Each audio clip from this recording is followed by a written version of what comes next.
Hello and welcome.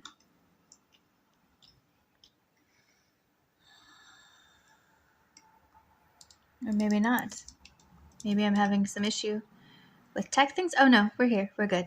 With tech things? Oh no, we're here. We're good. Okay, cool. With tech things? Oh no, we're here. We're good. Okay, cool. With tech things? Oh.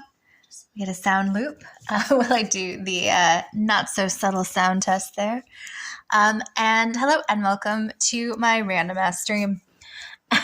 Today we're just going to do the dailies really quick. It's the middle of the week. It's Wednesday. Somehow I'm already exhausted and I have a bunch of plans over the next couple of days. So it's going to be a whirlwind. I wanted to at least get one stream in on the weekdays this week. And so here we go. And in the Land of Awesome, we're immediately starting off with a fabulous new character that they're giving us to us, the Jungle Roamer Tamris. Free for 3 days.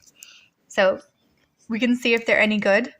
And worth trying to acquire and work towards. I've got to say, I'm not initially loving the aesthetics or the interactivity. It's a little too bouncy. I'm not really sure what's going on with it, but infectious enthusiasm. Okay, so they really played into the type. Interesting. It is, however, a wilder, which I feel like it's been a little bit since they've had a really powerful wilder come out. I feel like while there have been a few wilders since, the last one that they dropped that was particularly good was Oku, and that was earlier last year. So I would be intrigued if they would finally give us another character worthy of putting on the battlefield. So we're just going to really hop through these dailies that are on the screen. Begin a battle, level up a hero one time, collect loot, enhance gear. We're going to skip that one, actually. Gift of friend companion points, fast rewards, summon a hero. We're going to do some battles in the King's Tower. I made some progress the other day in those, which was kind of exciting.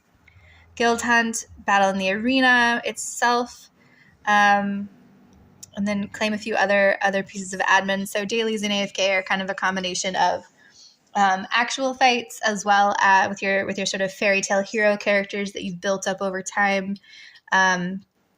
In particular placements. It's sort of like, I think I'm going to start describing it more and more as this as well. It's sort of like chess, except each of the characters has more variables from the moves that have been assigned them. So yes, a horse moves up to and over 1 in most cases.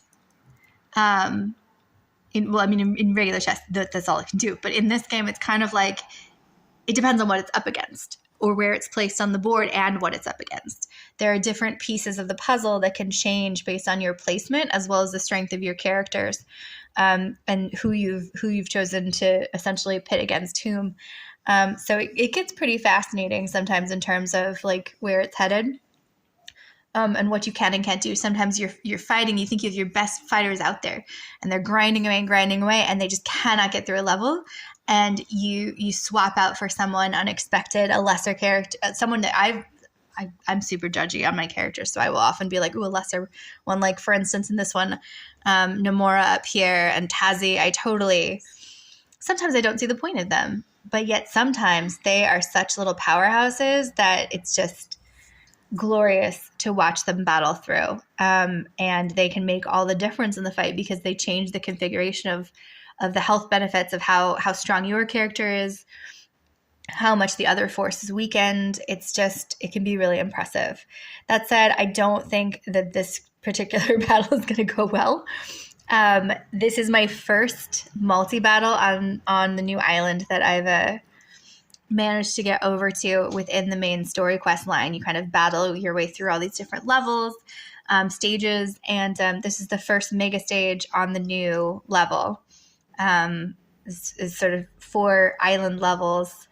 I've finally made it to the 3rd island level. And I'm like 13 months in. This is my first account on AFK Arena, so I am a baby player.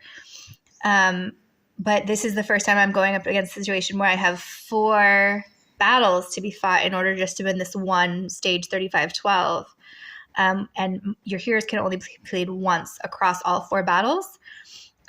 So my characters, I may not have enough to actually carry the field in most situations. Having said that, look, we just won battle 4, though I did have a couple of my strongest players on there. 2 of my dream team, Antandra and Melusina the Baba Yaga, were both on there. But what we're going to try to do is I'm going to play when we know that this team doesn't hold out. So maybe let's swap out a few of these guys from one of the other levels and see what happens. So I have 3 Maulers. So let's make that a full faction. And what's happened up there is my ratings have just gone up. So you can see the stained glass windows up in the corner essentially represent different combinations of different characters that you can activate. So for instance, Tazzy doesn't get me the full stained glass because she's a wilder. I have 2 Maulers in the field.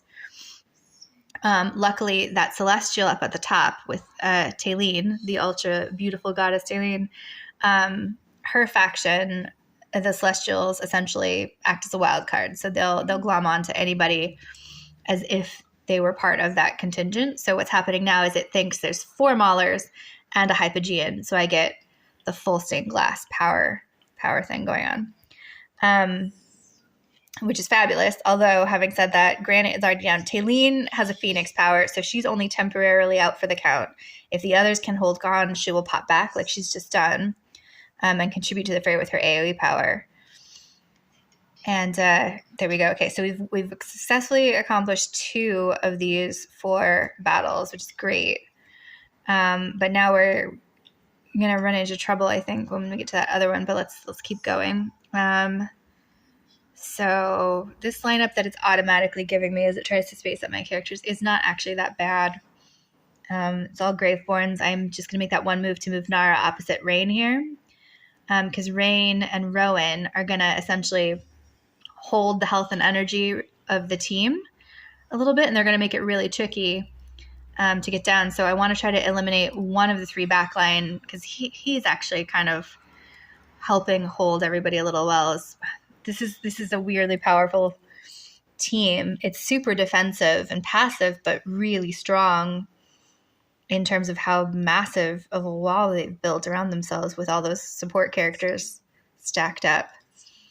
So this could go either way. I think my team is particularly strong, although I'm not super comfy playing Theowen yet, the sort of weeping ghost maiden at the back. She's a relatively new character that I've ascended to be top level, and it was more by accident than design in terms of her cards just kind of kept coming at me. And now I've kind of leaned into it and I've been like, okay, I guess I'll embrace that. I'll lean in. Okay, so defeat. That was not that far off though. So I might actually just try for a rearrangement as opposed to a full knockout. So what I'm going to do is I'm just going to rearrange the front and the back and see what happens. Because I think Nara did manage to kill Rain in the front last time, and it looks like she's on pace to do that again. Weirdly, the guy with the oh no, look at that. They're all protecting Rain down at the bottom. They've killed Nara. Shit. They've almost got to Rowan, but they're not going to know. Only Thorin's left, and they'll have recharged by the time he really gets to them. Rowan's left his Quart, but that's okay. So not as strong as I thought. All right. So I know I'm not going to, I didn't have enough to battle through. Well, okay. We'll try one more before I get this. Shit, a pet. Thank you, Bama Boy. I'm always forgetting that. I'm still so new to the pet things. Also, hello. And happy Wednesday/Tuesday, depending on where you are in the world. Lovely to see you again. Okay, let's try again with a pet and see if this makes a difference. And also see the new character in action. I mean, I didn't love her aesthetics, but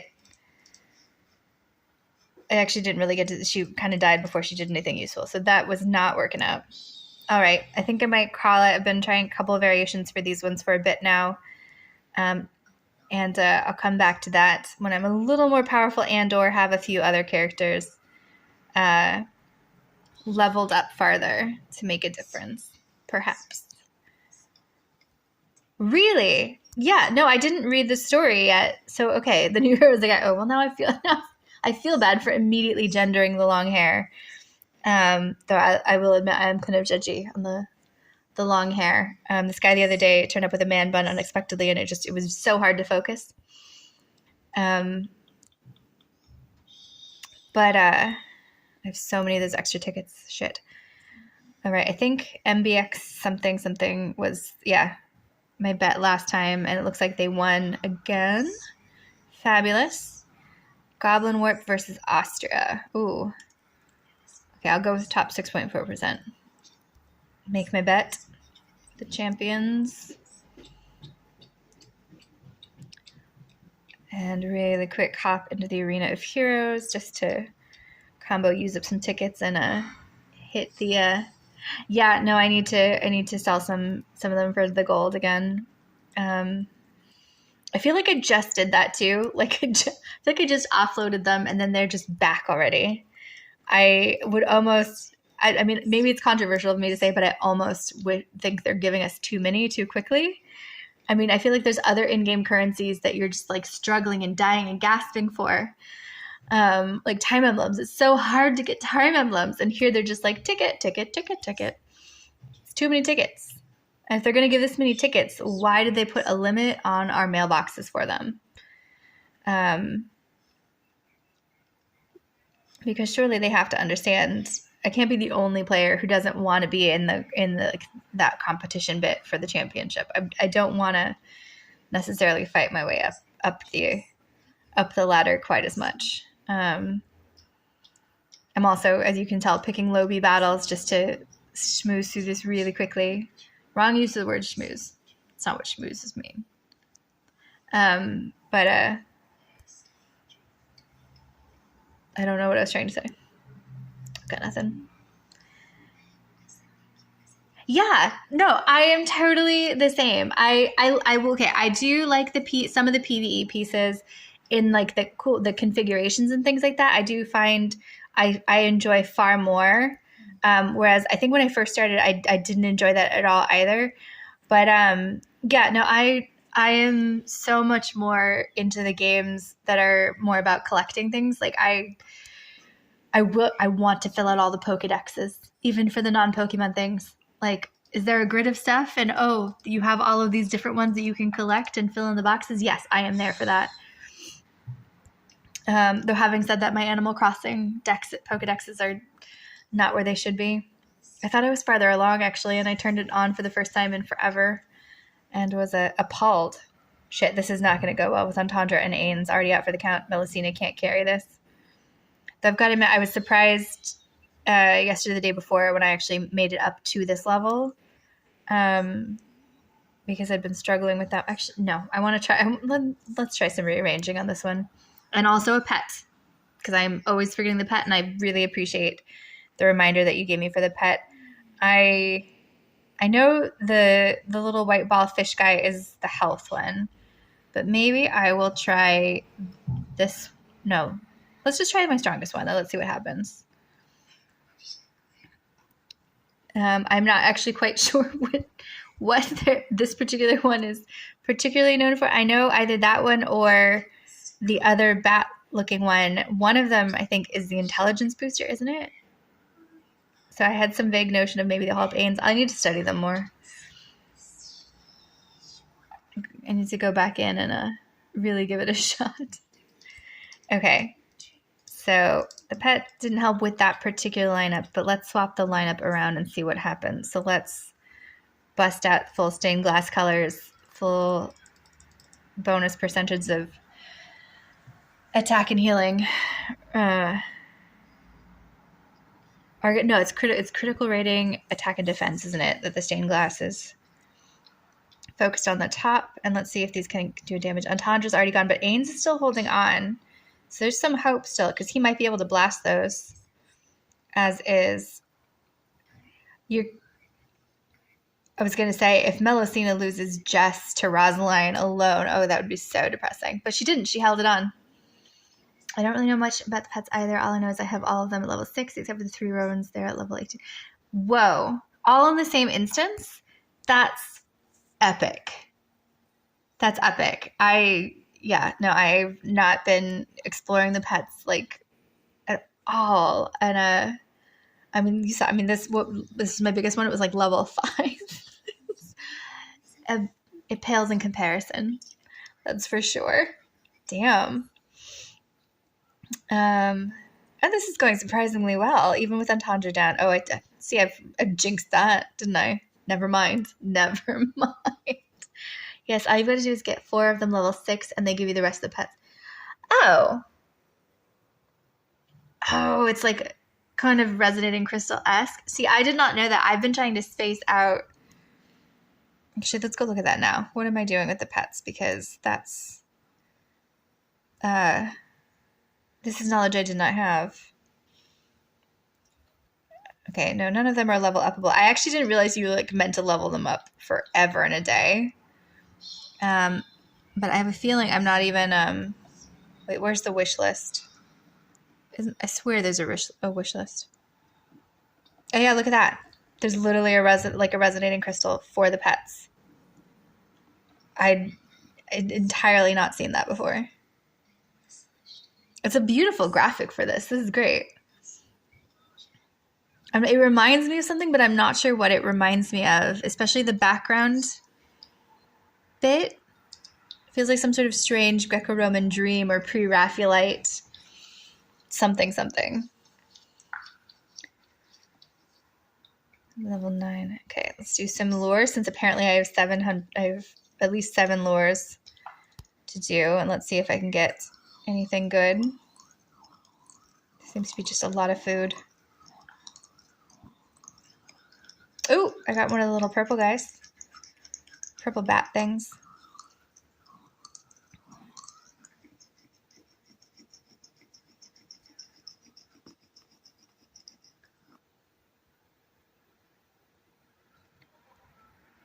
So many of those flowers. I can't believe I haven't even gotten any of the blue guys. Okay, so really only the one dropped. And it actually only lets me do... Okay, wait. I can do agility or I can do strength. Let's look at the numbers. 0.51%, 0.51%, that's the same. 0.37 to 0.37, that's the same. Defense was the same. Attack 1.1. HP 1.5. I actually don't know what CDA is. Plus 1.86. I'm just going to go with strength. Let's just go with that one. Okay, cool. Slightly leveled up. I don't know if that's that much there. Dr. Gran, hello. Dave, it's so nice to hear from you. How are you doing? Sorry, I did the soup. Dr. Gran. I know it's not Dr. Gran, but it's a hard habit to break. Just like how we still call Buck 9 Greg, even though that's not his name either. It's common. Somehow when Soups gives nicknames, it sticks. Bamboy, that is a shout out to what is her number?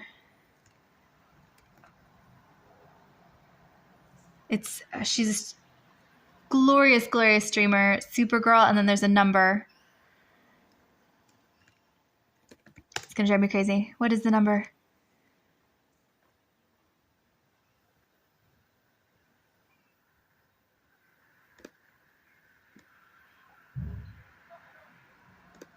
Like going through my follow list. I did not realize I follow this many people.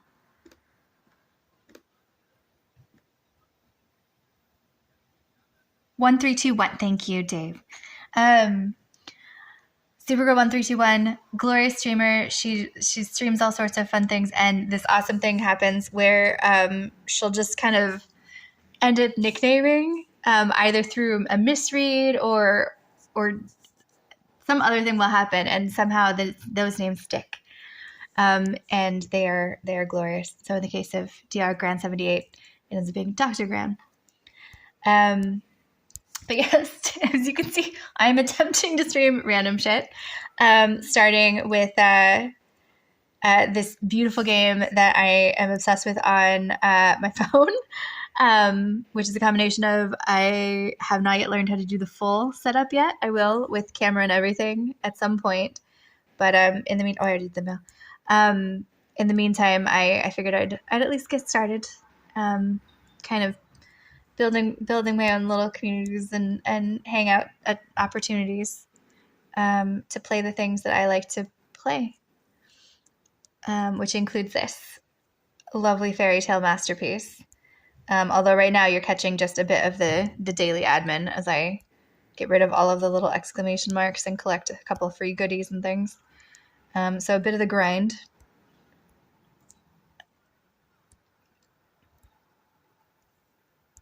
Really quickly before we go back to some battles. Bama Boy, I'm still tripping out that this new character is intended to be gendered male. It just totally looked like a new female character. But I guess I love and support the gender fluidity. Bama Boy, have fun. Lovely to see you. Have a great night and good luck with the game. And with all of your draws on all of your counts for all of your heroes. May they be purples of the best kind. Like this one. Oh, we got a purple. What do we get? The wise one, Skriath.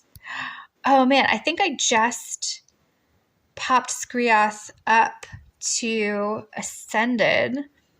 Oops, nope, that's the wrong one. So I think, yeah, I did. So there he is. Okay, so he's Ascended. So that means if I get one more of him, I get a star. But for now, that actually doesn't mean as much excitement as it could. So let's double check if anything can get evolved up. Ooh, yeah, I can merge some ogres. I can move some blue ogres into a purple ogre and then smash those two purple ogres together. And now he's food for a cooler character. Ooh, actually, do I have... I didn't realize I had as many of him. I think I might be able to... Right, because Saurus is food, so if I... Oh, no, I don't have any doubles. It's so fascinating, how easy it feels to run through what it takes now to level up the characters in terms of requirements. It just feels a little weird and automatic, and I know I am not conveying that on stream at all, of like the different mergers that are needed and who can be added together in order to get this character up. Because it's at a point of almost excitement, because essentially if he gets one more double-edged gold, then all he needs are these two, or two more of himself, which I happen to have, which is exciting. However, in order to get that double-edged gold, I need to build one because I don't have any down here saved. And I am short, I think, because I do actually have 3 that could be used for that, because my Saurus is normally, that's a major, yummy, exciting character sometimes, but I've already leveled that one up to the top point it can go. So anything after that is food for everybody else, because it's just a game of cannibalism in that extent. But I don't have any doubles, and I would need one more of any of these 3 in order to make that work. So very close to being to ascending another hero, which is awesome because it really doesn't happen enough. And I'm now at that point in game where my battle strength is down because I don't have enough heroes now that I'm at the higher level of the battleground. That said, I am going to go back into a bit of PvE, and let's take on the World Tree and the Celestial Sanctum are open. For the dailies, we already King's Towered and did not go very well. But let's see if we can fight our way through a few more of the tower levels for the new folks, especially since actually in the Wilder Tower, we have the temporary new character that can join the battle. We can see what they can do. But first, let's see if my current standing team can hold out. I have 2 tanks at the front. Oku, the bull, who's pretty badass, and I kind of adore him. Sirius, the sort of, I maintain is a mermaid. He has the mermaid tail. And they've carried the battle. All 5 survived. They carried the battle. I'm really proud of them. Let's see if we can get to 270 at the very least with the battle. So this team, I mean, it's holding out. It has essentially some debuffs, a healer, a proper warrior, as well as the two sort of tanks. Sirius sort of doubles as a mage as well, not full powers, but a little bit. So it is pretty well balanced at this point. That said, the sort of, I don't know, lizard monster that they're up against, he's especially dangerous against Sirius, so I maybe should have moved them. I've seen that work out very poorly since. Let's see if we can destroy anyone on their back line. Cassos over here is gonna. I think he runs around. I don't think he stays straight. I know he throws those axes, but I think he moves, so he's not gonna stay to be vulnerable.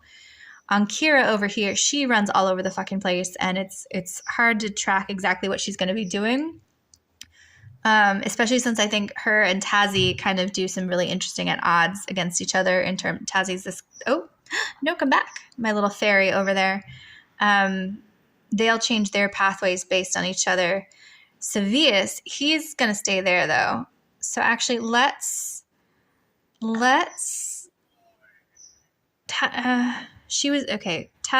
held out to the end, so let's take out my healer, Namora, and let's put in a ranger instead and put her opposite Sevius and see if she can murder him before everybody. And he has a bit of holding power for the others, I think. So maybe in getting him down, there's a stronger chance of knocking out the others. Although it's about halfsies. Lyke is still down and Sevius is there. But having said that, they did get rid of somebody. The spider scorpion lady's down, so that's fabulous. Ooh, they're struggling with Brutus. Oh, no, they're no longer struggling with Brutus. It's just Cassos. And I love how I specifically targeted Sevius, and Sevius is like the last fucking one standing. Okay, cool. Success, battled through. 2 more to go to claim the prizes that you get from winning at a 0 and a 5. Let's see what our lineup is like. So Shamira is mage. She is gonna toss around some evil glowy balls and is pretty badass. I love my Shamira, who's super ascended. Grazul, I really enjoyed Grazul in the early game, actually. He's tanky and he pops out 2 little minions. So, dear God, he's kind of like mastermindy almost. There's a couple of characters that are sort of mastermindy in here, which is pretty great. Like City of Heroes mastermind, I mean specifically. Sorry, I left out the context. Lately in the later game, I haven't enjoyed playing against Grazul, but he is going to be pretty feisty opposite this team, especially since these green eye factions, the Graveborns, are particularly dangerous to my Wilders that are over here because we're in the Wilder Tower. So I can only play as a Wilder with the green flower sigil, but the NPC drop can play whomever the fuck they want. And they have opted for a particularly powerful murder squad. Meanwhile, I have my Sirius Mermaid against theirs. Theirs is way more powerful than mine. So I'm going to swap out and I'm going to try Kaz with her sort of dagger attack and see how that goes. I'm pretty... Okay, well, let's try this placement. Let's see what happens. This could go either way. Let's see. Oh, Shamira went right after Oku. Damn it. Okay, but Grazul is almost down. Yes, Grazul went down before he popped his little minions too, so they didn't even enter the fray. That's awesome. Okay. Victory. See, can we get one more victory in the world tree to get the bigger prize drop for 270? Okay. I'm just auto-pressing buttons like a monkey. And kept the same formation, but I didn't even analyze the opposite formation, so fingers crossed. They have Lucius the Knight out there, and the little archer lady seem to be all that's left. They're powering through, though, which I'm surprised. Normally they make the 0s and the 5s a little harder. So, okay, so victory, and we got the larger prize drop of the gold shields. Cool. That's fantastic. So now, actually, my Wilder tree was the lowest level tree, and now, actually, the Forsaken Necropolis is the one lagging behind of the 4 primary factions. But then, of course, the Infernal Fortress and Celestial Sanctum, they're on their own schedule, essentially. They only opened up more recently as I got higher up in the game. So they're still in the 100s. Let's try some Celestial Sanctum fun and see what happens. I don't have any new characters in this one to be super excited to play with, but I did recently get Taylene not that long ago, so I guess it's still there's still some novelty to watching her murder everybody. Hopefully, we'll see. I mean, her supporting team, she does have 2 other ascendants with her, but Moriel is only a gold, and Alna is a lowly purple, and that's just a recipe for disaster. Okay, Wukong is really giving it his all, and that is super appreciated, dude. You can just hold out. Bunny Rabbit guy is being a little bitch. Okay, good, they got him, and now it's just Tankard Man. I don't know all their names. Can you tell? I think you can tell. The probably the descriptors is more helpful because I doubt I'm the only player who only knows some of their names. I think a lot of players just give them all different nicknames, to be honest. I'm kind of vaguely making a stab at learning a bit more of the mythology because each of these characters comes with such a beautiful, like a whole fucking story and a storybook style thing describing them and putting them in the context and the relation of all the other characters, and it is glorious. But I joined like halfway through, and so the backlog has always felt overwhelming. So I've just been picking it up along the way, both through the new characters as well as the story quests that kind of hint at the previous story. But maybe we'll go back and we'll read one of the hero stories as well today. Yes, powered through 147. Okay, let's see what we got in 148. So we have Zolrath. I hate Zolrath. Zolrath is a time turner. So basically, if he isn't murdered soon enough in the battle, if he's still there at the end, he makes everybody replay the battle, which in this game is not guaranteed to have the same exact results because there's so many lovely different variables going on and the math running behind. Essentially, like it's some pretty intense if-then trees, to be perfectly honest. So kudos to the game creators. I'm actually going to move Wukong down there to go against Eldward, because Eldward's going to pop up a shield, and I'd like to get rid of that sooner rather than later, both in terms of him and his powers that he's sending off, as well as his ability to kind of defend everybody else. There we go. And he's down. Oh, and they took the time turner out, but is he fully gone? I think he's fully gone. I think they took him out in time. It's just Tankard guy again. He's really doing pretty well. I recently ascended him to the top for various reasons, but haven't really played him well enough to gauge. I've heard conflicting thoughts on him as well, Tankard guy. Okay, let's see. They have the super health guy down here with his injecty backpack, which is dangerous. Middle guy shooting off poison bombs, which is not helpful for my backline because look, Moriel's already down. And then this little tiki man, who I think maybe he's called Numisu or something like that. He is what I like to call one of the distractors, where he's doing quite a few different things, but one of his primary powers is popping off these little tiki poles that trick everybody into thinking it's him, and so they go attack that instead. But he did not prevail. My team prevailed, and I'm so proud of them. I get weirdly attached to all of my characters, especially Taylene's like one of my top 2 as well, that I just particularly epically love in this game. I'm going to try a different tactic, and I'm going to put Wukong opposite the tanker guy and see what happens. I know Kaz with her daggers is going to immediately massacre my Valkyrie Alna down there, but I want to see what happens if I get the tanker guy out sooner. And meanwhile, so that the celestial circle that's popping up with the purple globe, that's coming from Moriel at the back line. She's kind of like sucking everybody in. And then Flora is both kind of, I think she's giving a little bit of power to her team as well as leeching it from the opposition. Nicely done, guys. We did lose Alna, but prevailed in the end. So fuck yeah.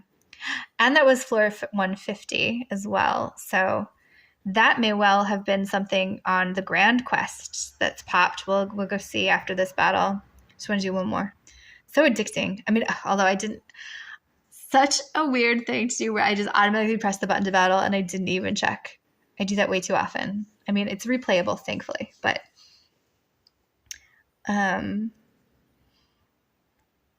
it's something I don't even notice or think of as embarrassing when I'm playing by myself. But now that I'm sharing my gameplay, I'm like, oops. Okay, so we only made it through the one. Reconfiguration is necessary. Though, to be honest, I think it's going to mean I need more and more Celestials in order to even pop through that. Same for the Infernal Fortress. I only have 2 Hypogeans ascended for that, which means I have a fighting straight, like 3 of my team have to be lesser evolved, basically, to fight, and it doesn't work out well. It didn't. I would have thought that would have popped a campaign quest. So what do I need to get to in the Celestial Sanctum? 160. Okay, so if I made it to 150, if I make it to 160, I get 5 time emblems. God, I love time emblems. They're so tricky to get.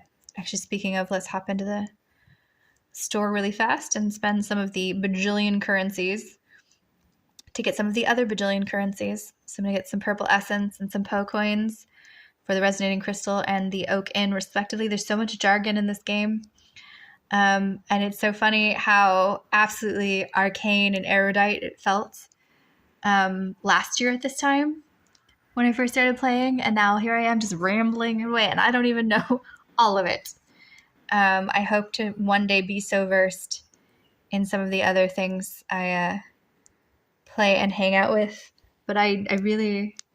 I mean, even in Zelda stuff, there's still a chunk of Zelda that I haven't played or memorized, I guess, or been mesmerized by. And yet I love it so, but I probably could not, I'm not geeky enough to actually hold my own in a conversation about many of my games that bring me joy. Okay. Oh, because there's a training option. I'm like, why is this highlighted? Because I can do a training thing. Interesting. Okay, go do training. I'm so proud of you. I think those 2 Sacred Dawn things are elaborate story quests that I don't feel like playing right now. So instead, let's go see what's in the Voyage of Wonders. I think the Misty Valley quest will have closed. Oh, only the Glorious Dawn is open.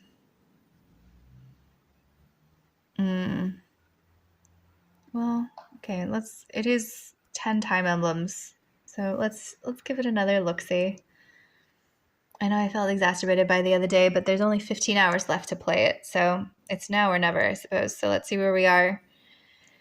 The point of these kind of story maps is essentially we're taking the character or characters, as the case may be, around the map. They have to speak with different folks, fight various battles, solve different riddles, and make their way. So a thirsty villager has asked Belinda to help get water, presumably from over there, maybe. Well, let's actually see what's in the Fog of War. What does this crystal do? The light crystals here no longer shine as brilliantly as they should. Instead, the black mist has taken over. Okay, well, let's activate it.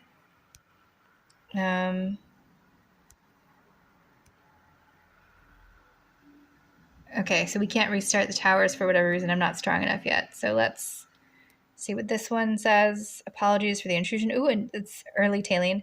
Please help me, I beg you. Please find my daughter. So we have a lost character. Don't worry, Belinda's on the job. The little girl went out to play. She could be anywhere. Belinda's made a promise, a vow, that somehow, despite the fact that she is on her giant quest to save the world, she's going to stop and find this little girl.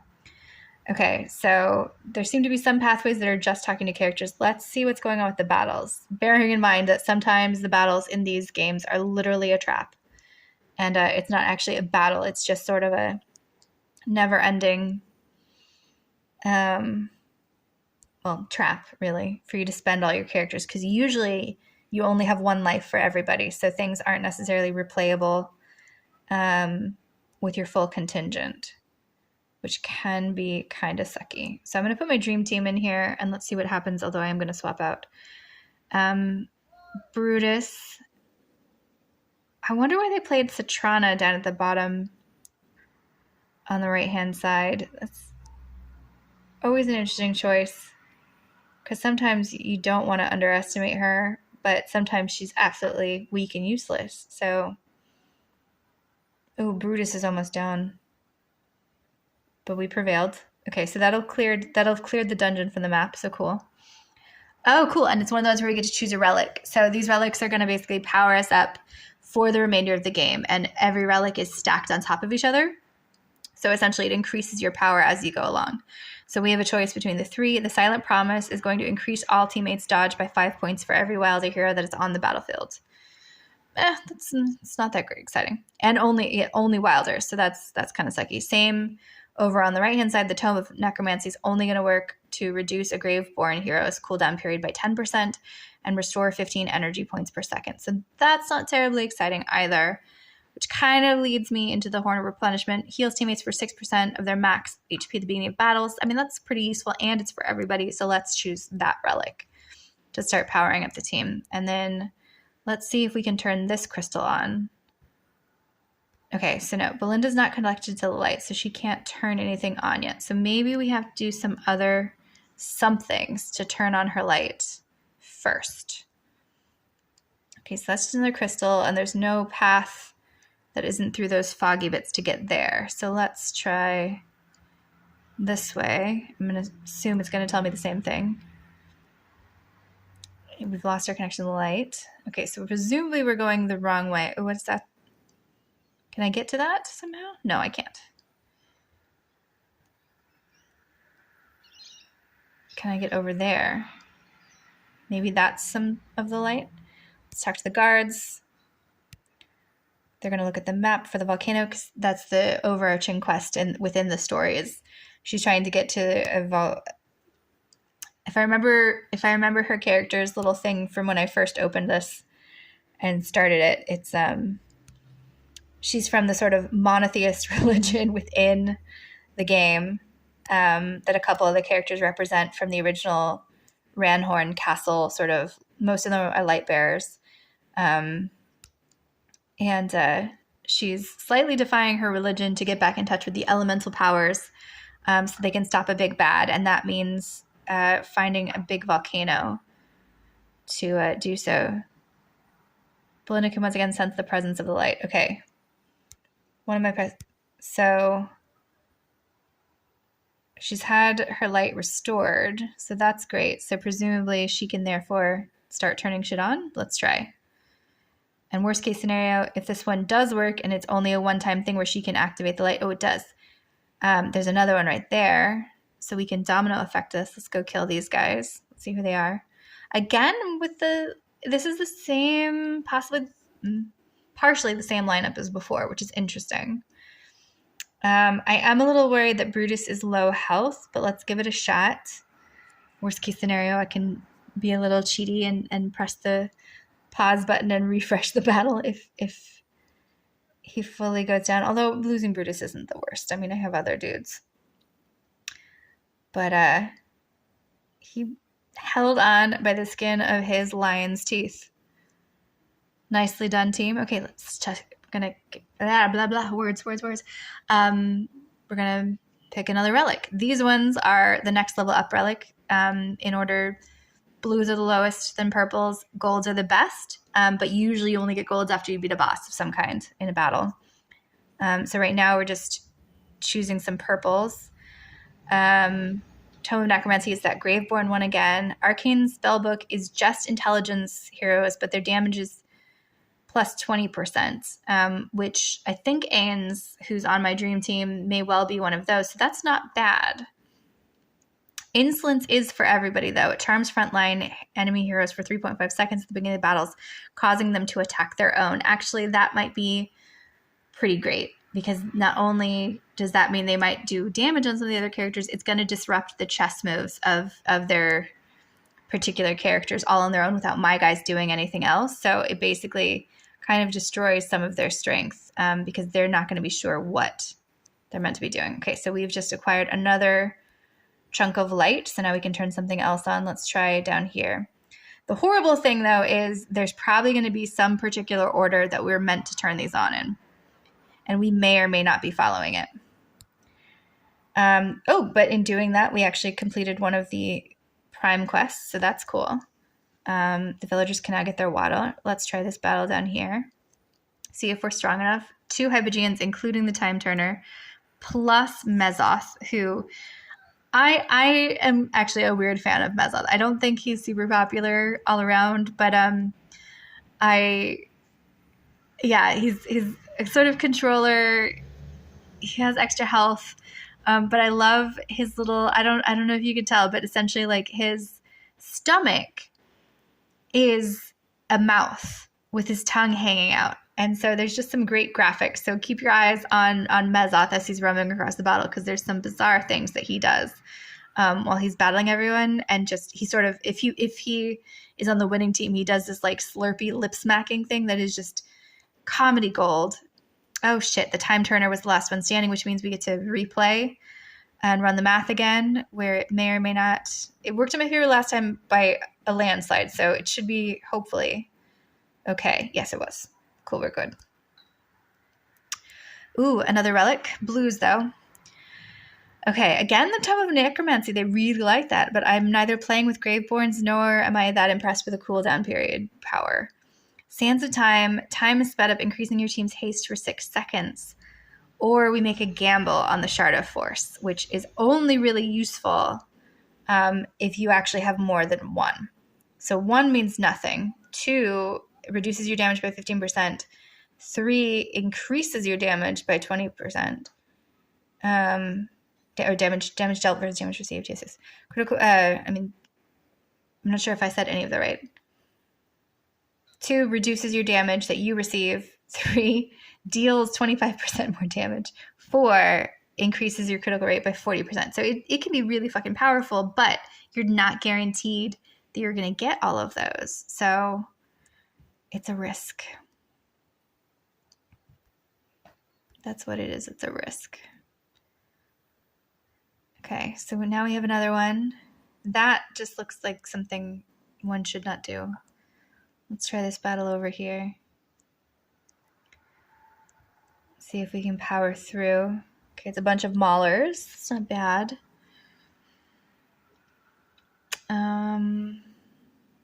Okay, I don't see the need to change the lineup at the moment. I'm double their power as well, and I'm up 22% from my normal strength courtesy of the relics, which is great.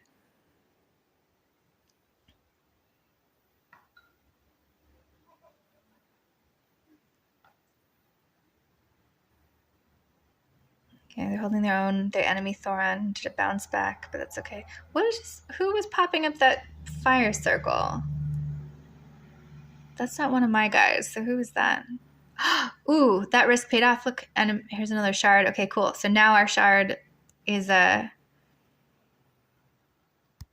doing some serious damage protection, so that's great. Okay, we've gotten another one there. Let's go in here for these guys.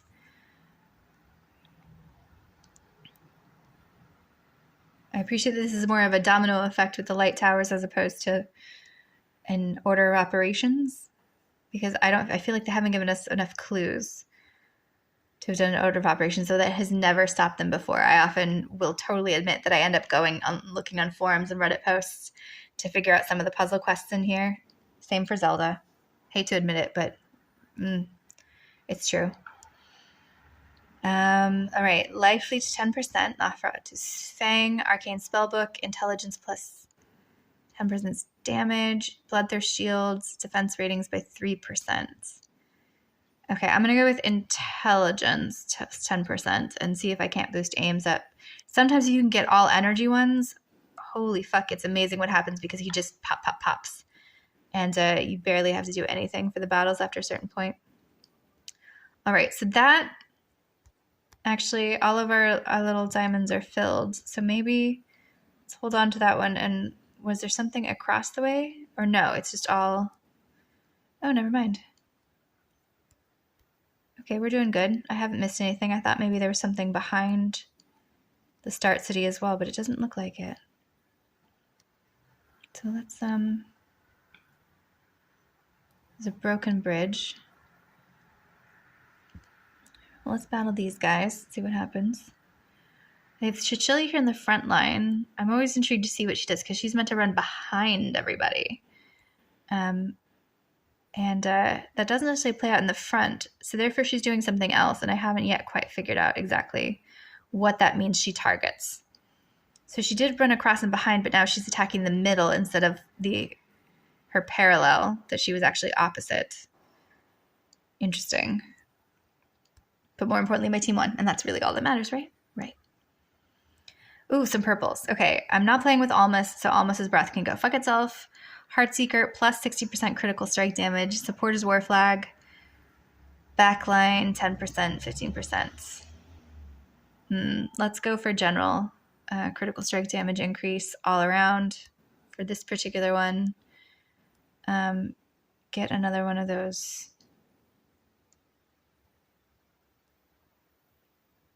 Oh, I'm already powered up.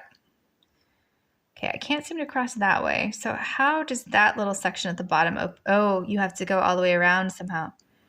Okay, so the only way across seems to be this broken bitch. So maybe if we beat... Fuck, it's a whole team of Hypogeans. That's just mean. I'm officially worried, even though I'm double their power strength. All right, what can I do? What do we know about them? So Mahira, Mage. She's going to try and distract. She recovers really nicely. Cool. Aziz. Supporting, able to prevent enemies from using their ultimate skills, which is horrible because that's Ainz' main thing. So let's see if we can knock him out sooner rather than later, and I'll put my strongest character opposite him. Lucretia, Ranger, pursues the enemy target with the highest attack ratings. Always intriguing to see who she goes with. I think she'll go after Ainz or Antandra. Valoris, Mage, curses enemies, deals burst damage at the expense of her own health. Interesting. And then Mortis. Powerful adversary, steals health and energy while buffing his allies. All right. I don't know if I have the right gang out there, but I'm going to give it a shot.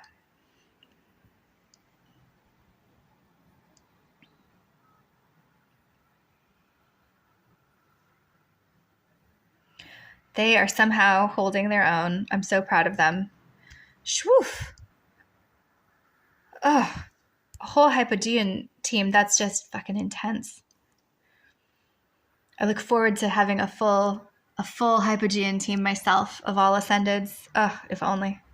One day. Okay. Talon Strike, I don't use Verk, so we'll just ignore that one.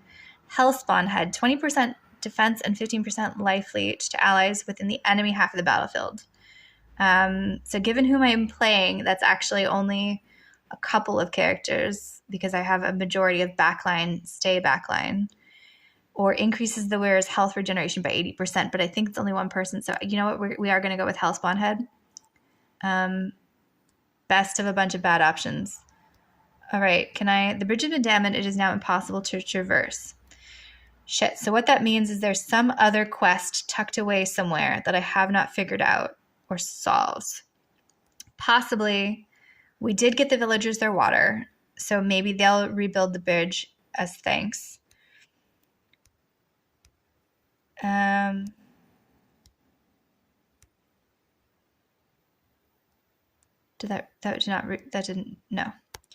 All right, so we also had the quest of, that was the lost mom, right? And then I don't remember what the quest was over here, so let's go double check. So clearly we've not solved all the riddles for them to give us the bridge. Repelling the Hypogeans, infesting the wood. Okay, so that means we have to battle out these three guys. So let's take that on and see how it goes. Okay, so some more Hypogeans. Who's this guy? I rarely see him. Zekus, Ranger. Possesses powerful, continuous, and explosive skills that is able to inflict a variety of debuffs on his foes. Interesting. I think I'm going to leave...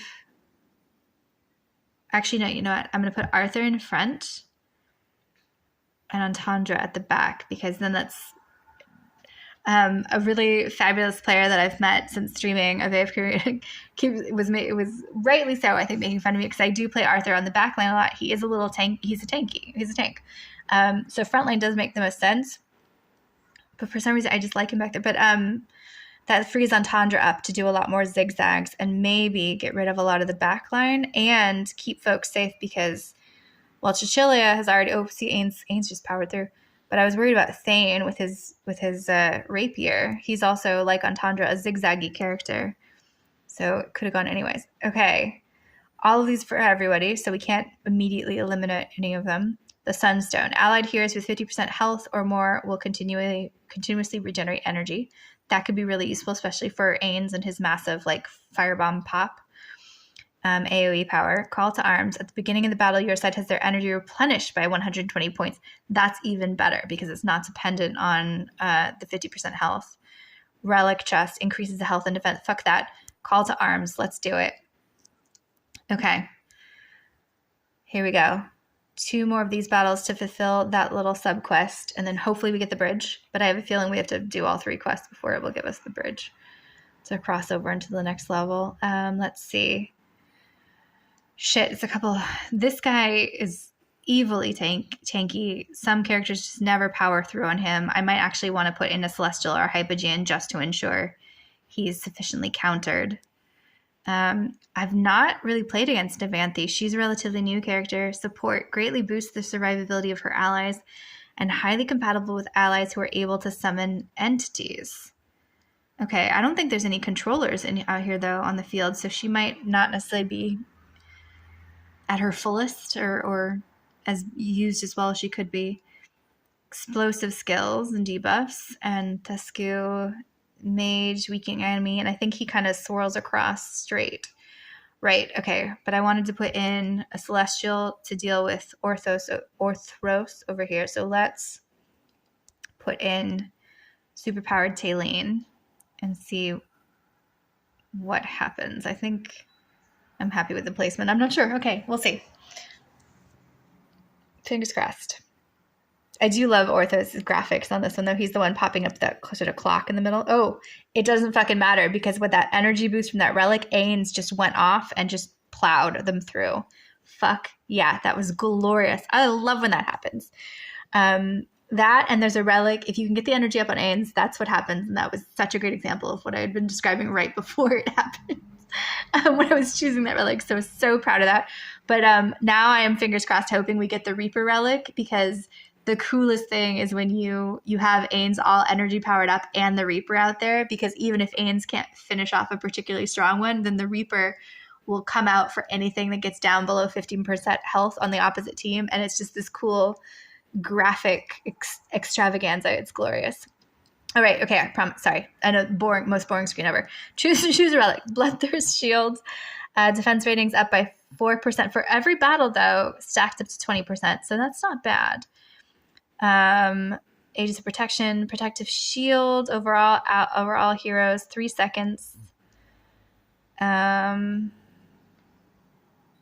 the beginning and when everybody uses their ultimate skill for the first time. That doesn't sound as consistent. Reduces the damage to backline. Now let's go. I generally like to the stackable ones can be really extraordinary sometimes. Okay, last one to complete the guards quest. Thank you so much. It was so lovely to see you. Future chats. You have access to Asgard, right? Come in and say hi at some point in chat, and we'll have a grand old catch up.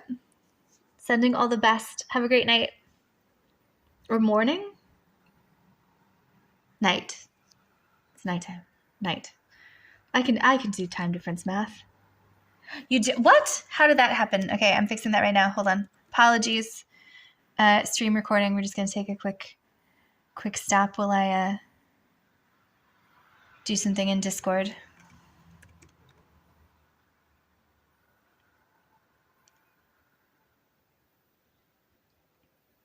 / try to figure out how to do this in Discord.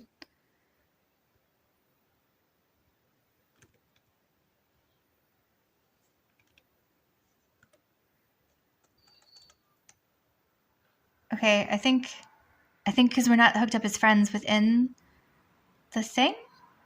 Is that? No, we are. Why will this not work? I will figure this out.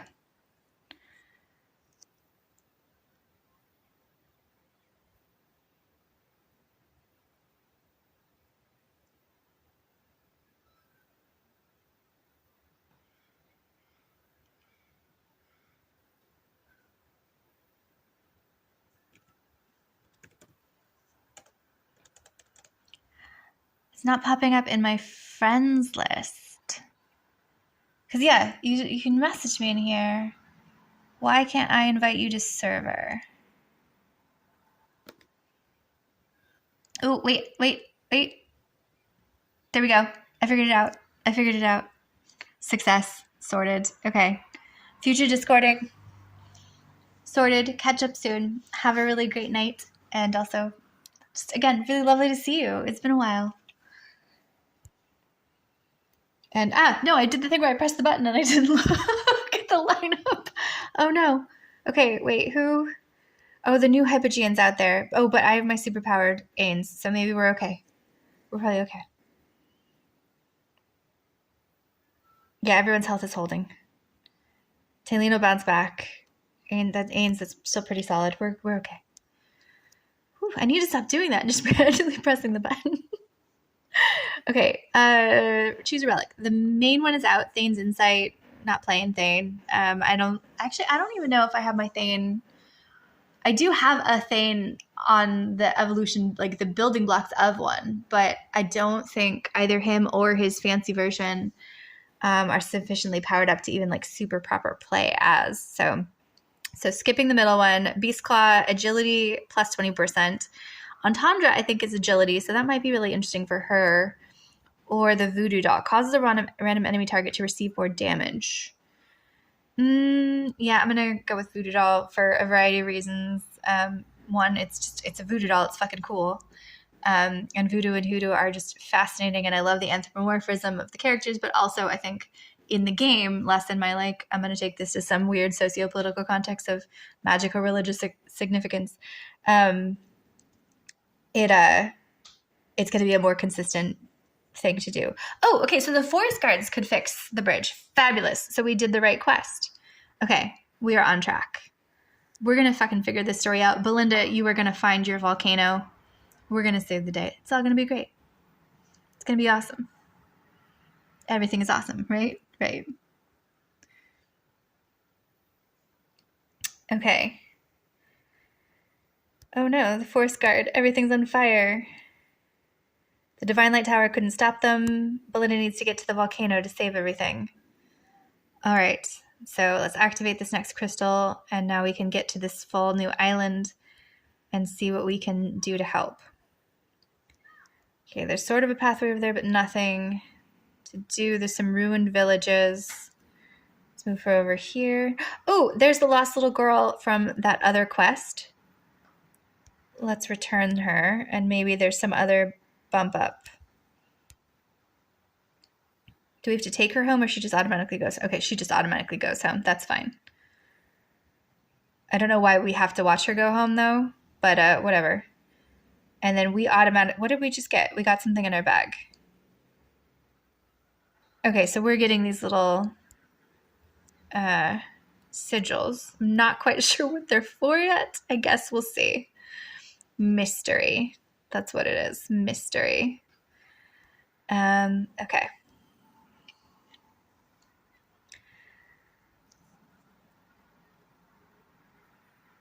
Here we go.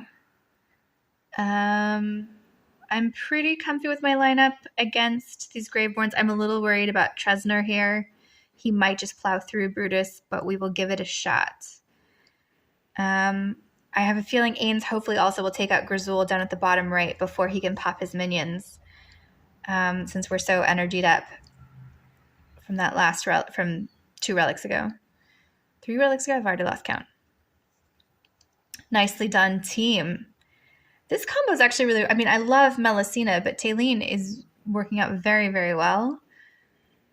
It's funny. I feel like I'm cheating on Melusina by playing Taylene.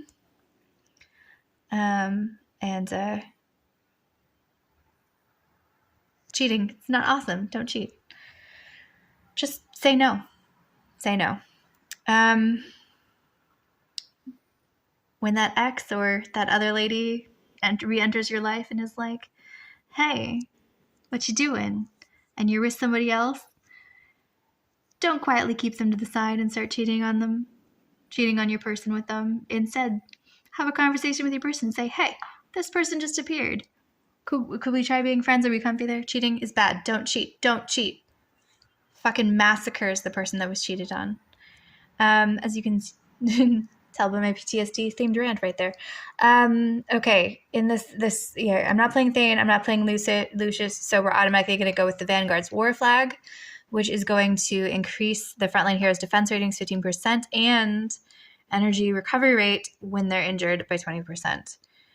I wonder, is that just the frontline as well for the energy bit, or is that everybody's? I'm not sure. Ooh, 50 of the engraving emblems. Thank you for that. That is much appreciated. Okay, where do we go next? Let's see. Everything's on fire, so presumably I need to do something. Something tells me the elemental guardians are just ahead across this path of fire. Thank you, Belinda. I thought so too. Okay, but we can't cross the path of fire. Oh, chin up, Belinda. I cannot afford to fail here. Not yet. But the thirsty villagers whose thing we solved earlier are going to help us. The thirsty villagers' recollection we enjoyed many years of peaceful living here before those monsters cut off our access to the nearby watering hole and with it the lifeblood of the village. Many thanks for driving it away. Beacon of hope in the restoration of your village. Oh, so she has this cool little water power that apparently you have to read a random recollection from the forest every time, but that probably also means I only have so many of them that are useful, and I need to ensure that I'm using them appropriately. So let's count. So that would be 4 through most of the pathways there. Likewise, that's a minimum of 4 there. So let's, I guess, try to go that way. Oh, I don't even get to pick. It's actually just picking for me. I can only move the one ahead for now. Maybe that will turn off the fire. Fingers crossed. Or that, no, that just made more fire. Touch. I am he who tends the flames. Why have you come here, daughter of the light?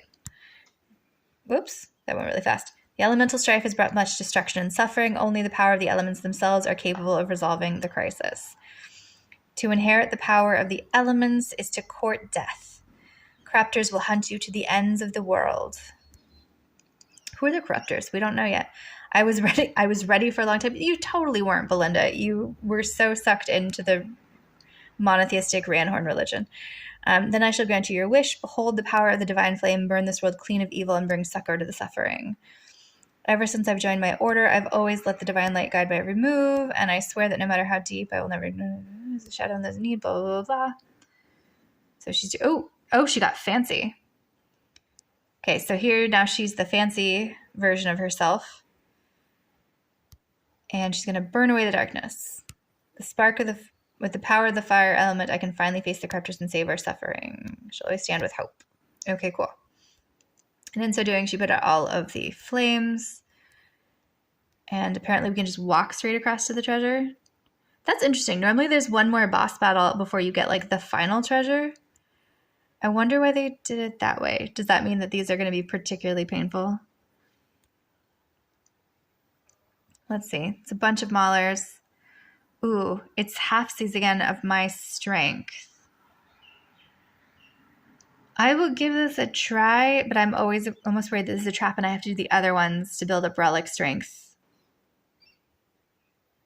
We'll see. They seemed weirdly more powerful than the previous ones that were in the 3s. Suddenly be like end of the 4000s. Though it's going well. I mean, even with Sophia the Sphinx's pyramid of bufferness, the opposing team did not prevail. Okay, so Talon Strike off the table. We're not playing with Verk.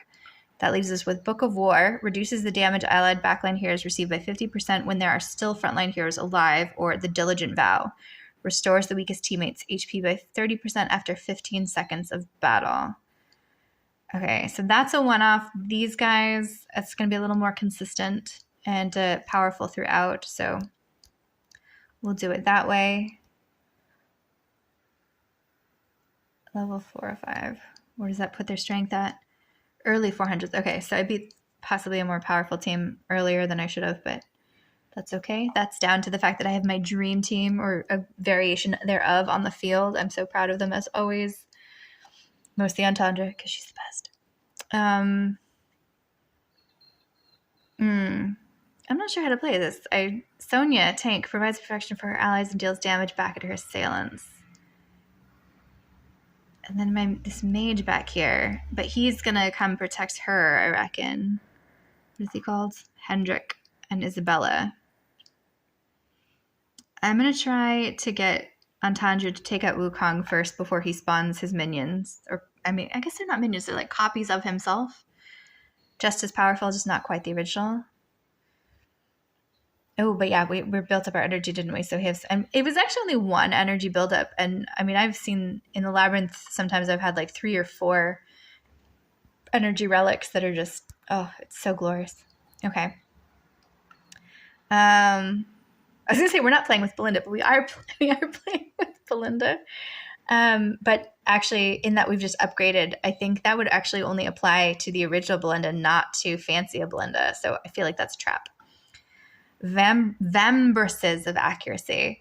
Accuracy plus 50%, critical rating plus 10%. And also, Vambraces is my word of the month. I did not know this word until this relic started popping up earlier this month. And I started paying attention to the fact that that's what this relic was called. A vambrace is literally this like wrist cuff, right? That they're showing the picture of. And I had to look up vambrace and was like, oh, it's literally the picture that they've given me already. Didn't realize that is what those cuffs were called. But I totally, in middle school and high school, had like a weird obsession and collection of this type of what is essentially armor, but I just had all of these metal wrist things, and I still have a couple of them, and I was so obsessed. Such a weird goth kid. Idol of Savagery.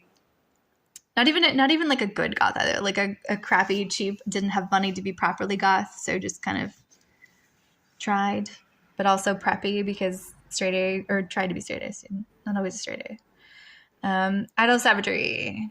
90% health abetting attack rating increased. That is too variable, so we're going to go with the Vambraces in the end. Anyways, so.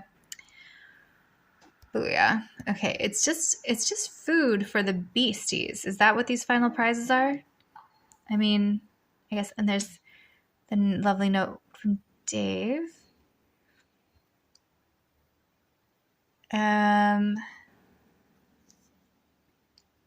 Here we go. Okay, I'm pretty happy with this lineup. I am a little worried about Athalia over here. She's a little erratic and powerful, especially against Ains and Taylene. Although she went after Arthur that time with the chain link loop around him. Okay, Brutus is already kind of engaging her in battle, and well done, guys. Nicely played. Okay, supporters war flag. Backline heroes, attack ratings 10%, critical ratings 15%. That's not bad. Dispelling Arrow, the allied central backline heroes' normal attacks are able to remove the majority of buffs that the enemies may be using. It's also not bad. Heaven's Grace increases the wearer's health regeneration by 80%. That's not... Okay, Heaven's Grace is off the table. That's not very particularly helpful because it's only one wearer, which is irritating. And I'm actually not sure how it assigns it. So let's just go with the general increase. And then I believe we have the one last battle, and then we have completed the Glorious Dawn with only a couple of hours till they close it. So I am doubly glad that I streamed today, because I probably, if I had just done my like quick grind through the dailies, I wouldn't have stopped to do the story quest and gotten those 10 time emblems. So we'll do a hero draw with the time emblems in the Temple of Time. See if we can get some more Taylines. Because I would love to start engraving her and get some stars on her and get her really properly powered up. And the Celestials are so tricky. It's like you work for so long in the hopes of pulling them or of targeting your pulls to get them. Okay, well, we're at the end, so I'm just going to go with this one because it has the cool poison bottle. Okay, final rewards. We have completed all the things, right? Yep. We got the main prize and we got all 10 of the smaller ones. So we have successfully completed that. So we'll twig out. Let's go to the Temple of Time in the Noble Tavern because we have some time to spend. All right. Okay. Fingers crossed because the probability of a Taline is 2%. 2% likelihood of acquiring her. I mean, it wouldn't be horrible to get the 30,000 diamonds either, but I mean, that's 0.01%. I do love that they give you the percentages of the pulls. Gotta say, I'm actually surprised that the blue and purple cards are actually the percentages they are, because I do feel like those pop up more often than not. The watch, I say that and I've jinxed it, and it will totally just give me nothing but blue swirly things or purple dust. Okay, here we go. Fingers crossed for a gold Taline. Nah, nada. Okay. We did get a blue purple card and a blue people card and a purple people card. I should stop calling them people cards. They're hero cards. They're hero cards. It sounds so much more fancy and noble and less Buffy speak, right? Than being like, oh yeah, I had like some good people cards today. But I did. I got some people cards. Okay, let's see if we got anything good. Ooh, we got an Eldward. I think he might be close to getting all of his stars. Let's go investigate. And then a Hogan food, which is, I mean, it's never the worst to get some food. Food cards. Blue cards are food cards. They're food people. It's a game of cannibalism. Let's never forget that, people. AFK Arena. Glorious fairy tale scenarios going on. All sorts of loveliness. But at its heart, you evolve your characters by feeding them other characters. It is a game of cannibalism.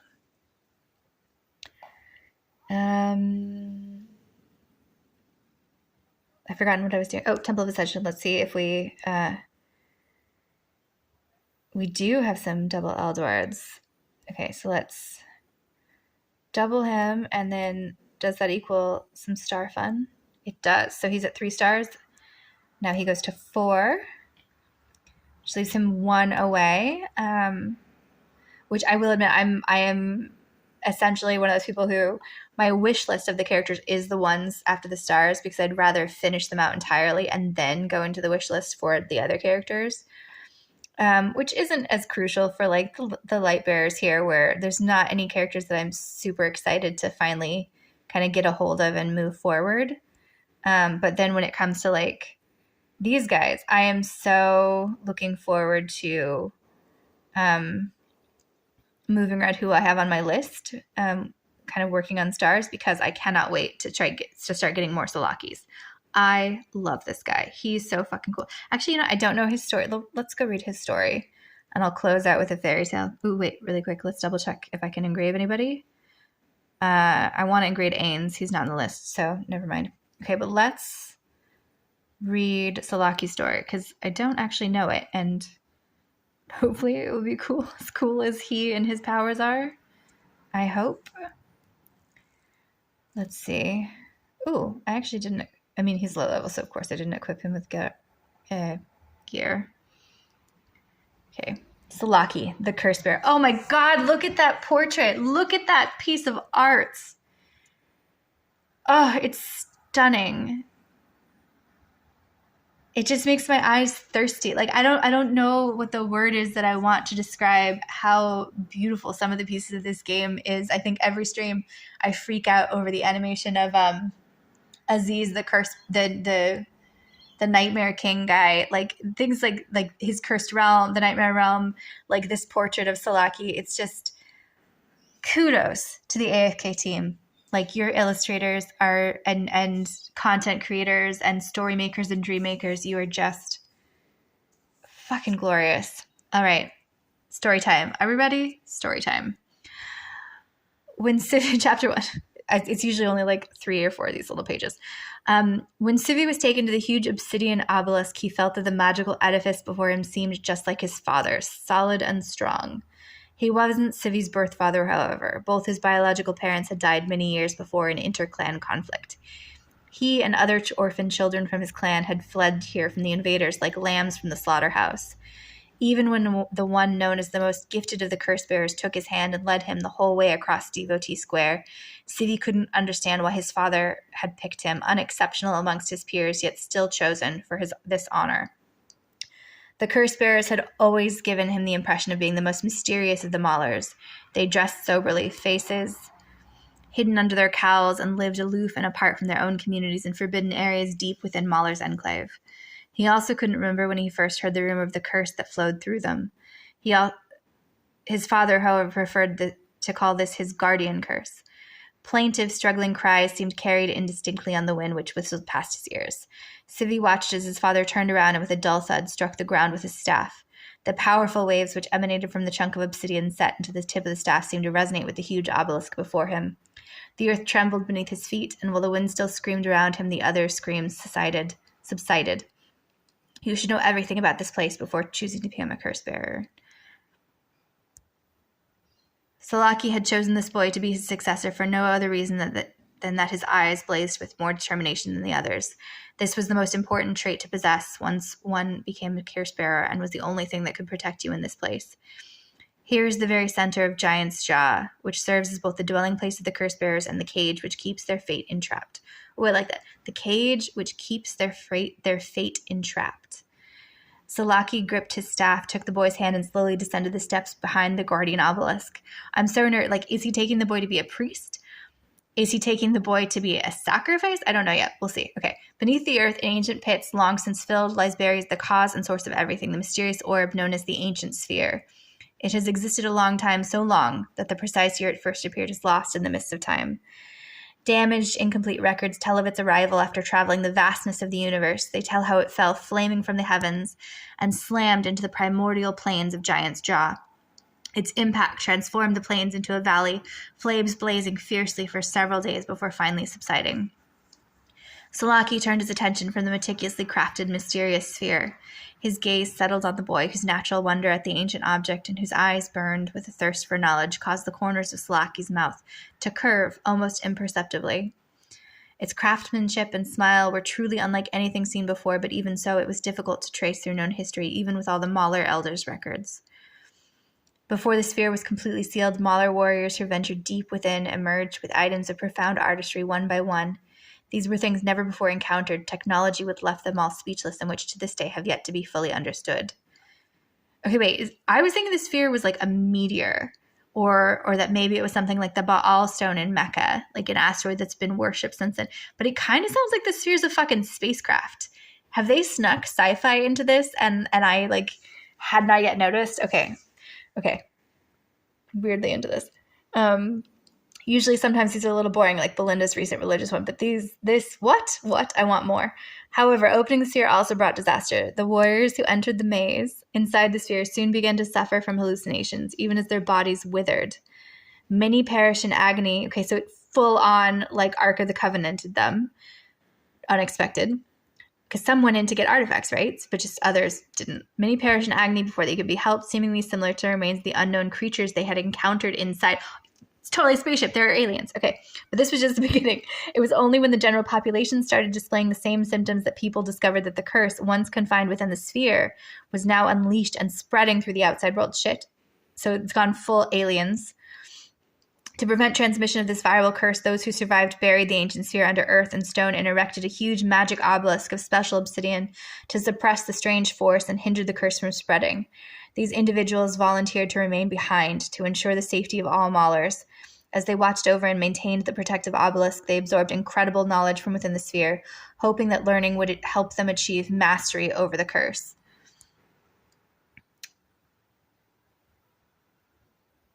Whoops. Did we go backwards?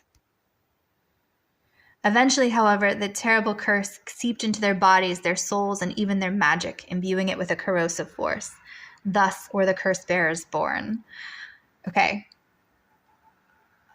I'm also thinking now about how this particular character whose story we're reading, in that he looks sort of Anubis-y, kind of therefore crosses over into like the Stargate realm where they do the sort of Egyptian mythology guards in the movie, and at least for like the...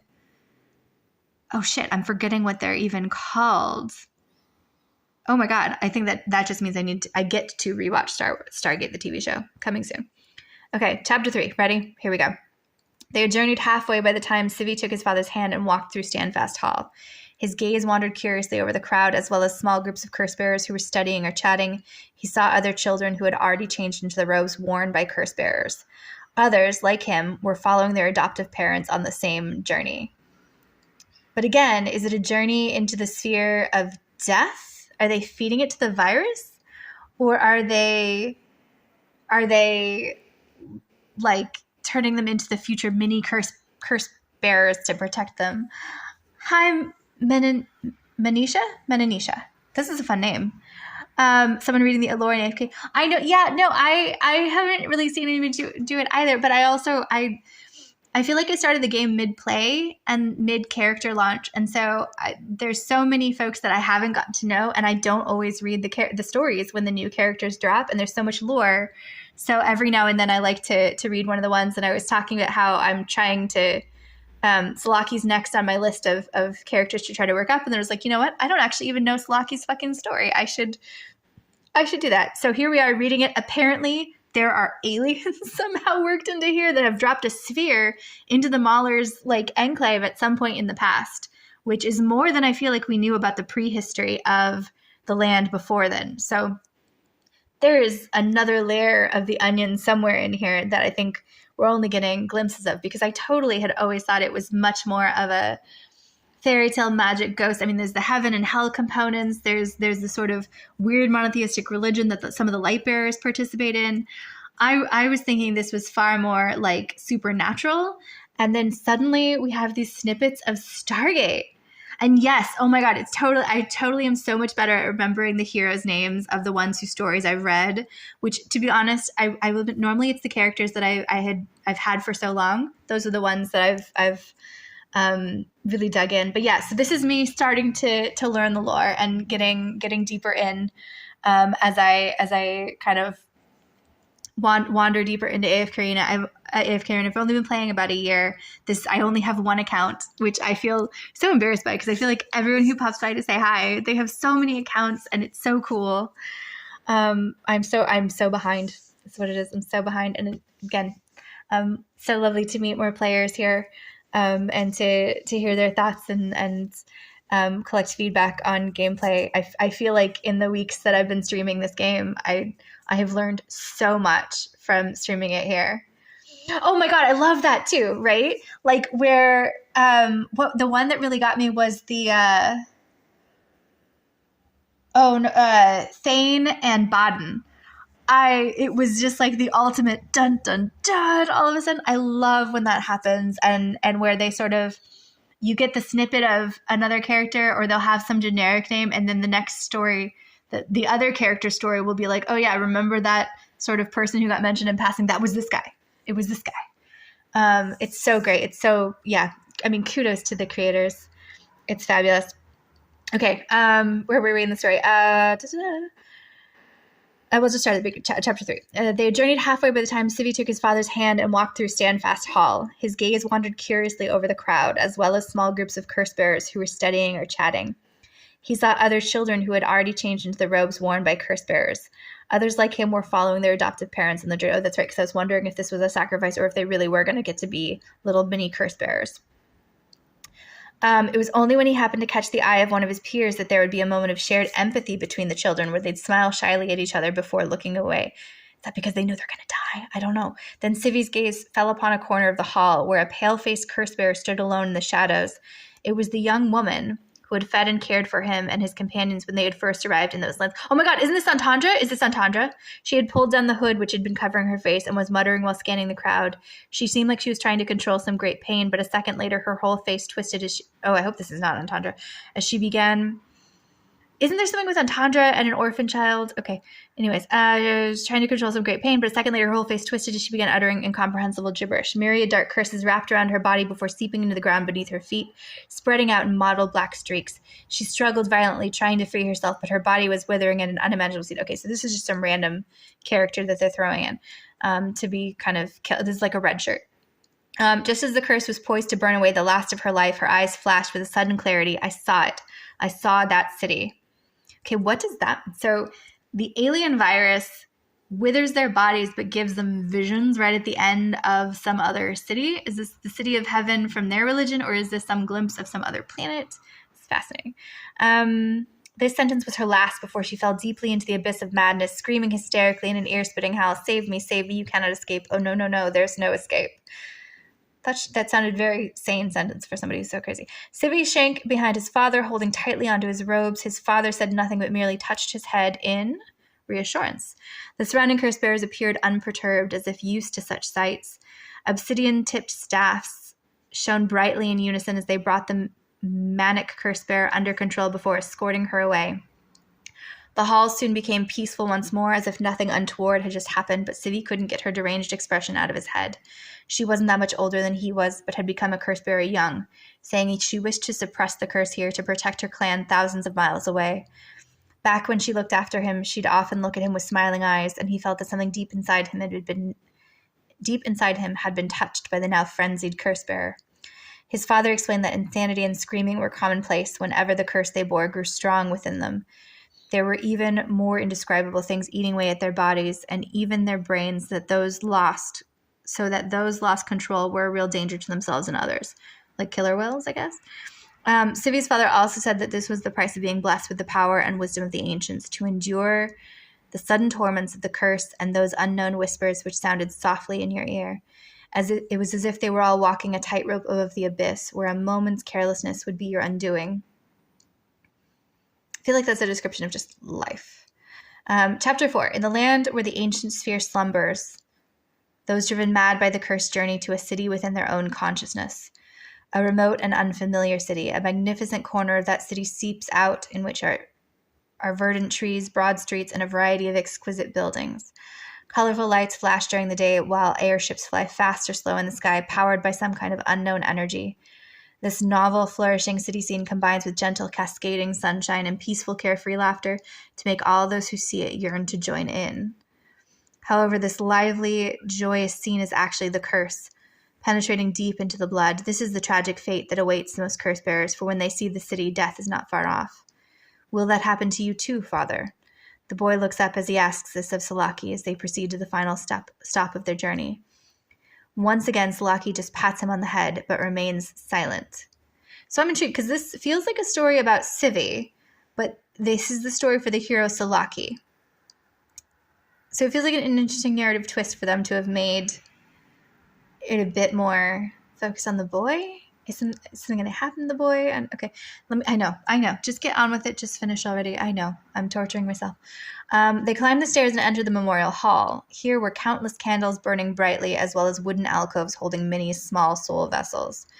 After the boy had completed the rites of succession, Salaki handed him the staff of sacrifice, symbol of the curse bearers, and hung one of the soul vessels from the wooden alcove around his body. Each vessel represented hope and power, as each contained the indomitable essence of a curse bearer. Those who had fought against the curse to the very end had transformed the final flickering light of life into a vital spark, which was then hidden within a soul vessel to await their successors. Watching the boy caress the vessel solemnly but with reverence, Salaki was reminded of the time when he was still the child named Civi. Wait, what? After their journey had finished, he couldn't get the images of the young woman and the group of brave, self-sacrificing curse bearers out of his mind. He decided he wasn't really very good at goodbyes, and that if he had the chance, he would at least try to drag the people he cared about out from their abyss of suffering. His father, whom he respected more than anything, had also delightfully hung the soul vessel for him, the soft words he murmured seeming to contain all his hope for him.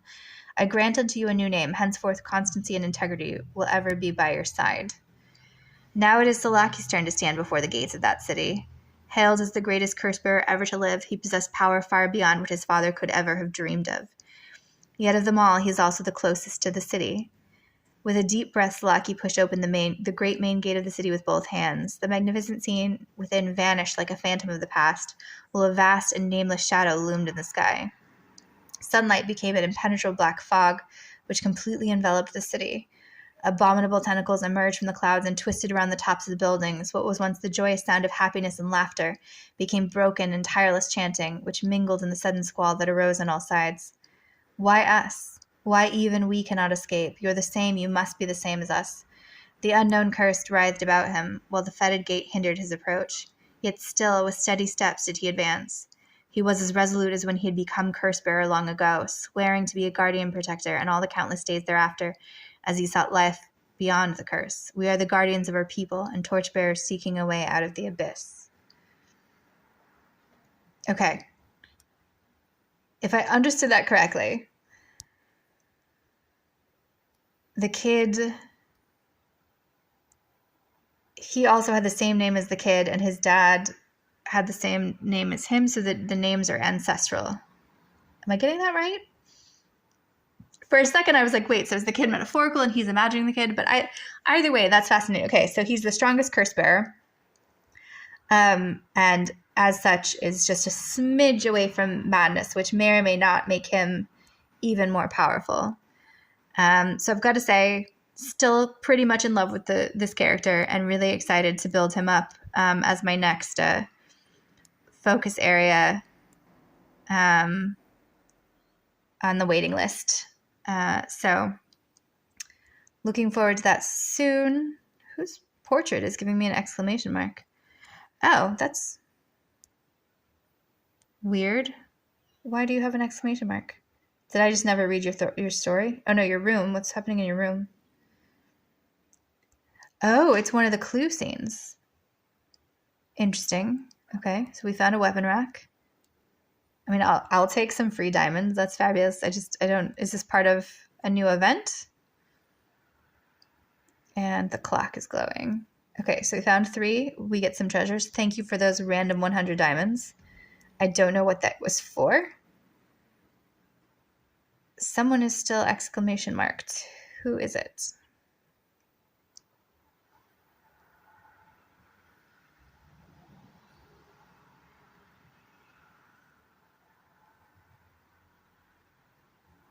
Maybe it's just a glitch. Because, yeah, it says there's an exclamation mark, but nobody is actually twigging. Okay. So I think that was everything for the day. Thank you to everybody who popped into chat. So lovely to see old friends return, new friends return, and to make new friends. So please join me again sometime. And I send many, many well wishes for your own gameplay. May you acquire many purple and gold cards on your next hero pull. And the notification room is bugging for me. Oh, yeah. Okay, so maybe it is just a bug. Okay, cool. I hope they fix that in the next patch, though, because that is kind of frustrating. I've seen a couple of things where I'm like, why? There's just extra exclamation points that aren't needed, and I usually like to do a full clear where possible. What was I? Oh no, I was doing my wine downy spiely thing. Sending infinite eons of all of the best wishes to everybody for all the things. # all the things. Catch you guys sometime soon.